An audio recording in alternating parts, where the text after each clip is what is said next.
Exodus chapter 33, verse 2. I will send an angel before you and drive out the Canaanites, Amorites, Hittites, Perizzites, Hivites, and Jebusites. Go up to the land flowing with milk and honey, but I will not go with you, because you are a stiff-necked people, and I might destroy you on the way. When the people heard these distressing words, they began to mourn, and no one put on any ornaments. For the Lord had said to Moses, tell the Israelites, you are a stiff-necked people. If I were to go with you even for a moment, I might destroy you. Now take off your ornaments, and I will decide what to do with you. The church of God around the world tries to do so many things, and there are so many places we want to go, and so many programs and things that we build up and services that we try to hold. And we don't realize, because of our stiff neck, because of our rebellion, because of our wickedness, if God was to really show up the way we want him to, if we were really to have the glory and the power of God come upon us, he might destroy us. If we do not get rid of our bitterness and our unforgiveness and our impurity and our wickedness, if we don't cast those things out of our lives, if we don't take off these ornaments, these things we've decorated ourselves with, that God might destroy us. When Jesus showed up at the temple, the place where worship was supposed to happen, he had to overthrow the tables and cast out the money changers, and he said, my house is to be a house of prayer, but you've made it a den of thieves and robbers. Oh God, forgive us.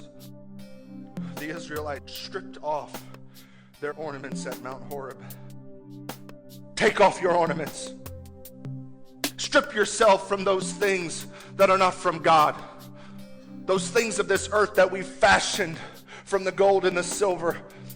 We don't need to shine with this world's jewelry. We need to shine with the light of Jesus. You got to have a place where you meet with God. We can't play church anymore. You need to have a meeting place. Moses used to take a tent and pitched it outside the camp some distance away, and he called it the tent of meeting. As Moses went into the tent, the pillar of cloud would come down and stay at the entrance while the Lord spoke with Moses. You have an entrance, and the worship of the Lord ought to be coming from the entrance of your tent, from the words of your mouth. The writer of Hebrews says, let us offer up the sacrifices of praise, fruit from the lips that declare his name. Moses pitched a tent to get into the presence of God. We forget that it was work. We forget that it was hard.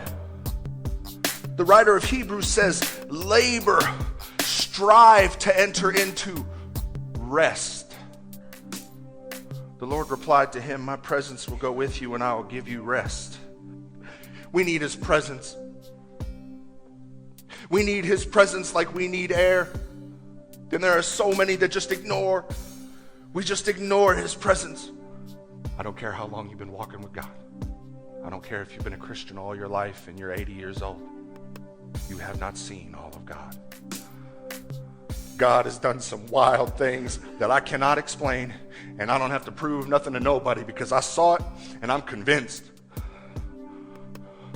But I know I have not seen it all. You want to see the glory of God as Moses saw it?